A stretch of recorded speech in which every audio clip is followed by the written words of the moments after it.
Welcome. Here's a demonstration of the VIOFO A119M Pro and the Vantrue E1 Pro, both 4K cameras. I'm comparing the videos top and bottom of each other.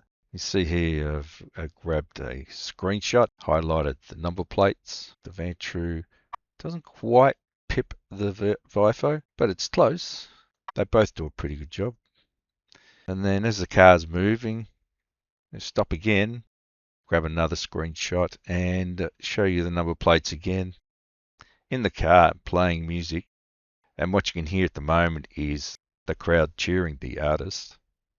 And I'll switch between channels. You can hear the quality of the recording on both cameras. They're sitting very close to each other, so there shouldn't be any other reasons why they don't work. Sound good? I thought you might appreciate just seeing these two little cameras side by side. They both have their pros and cons.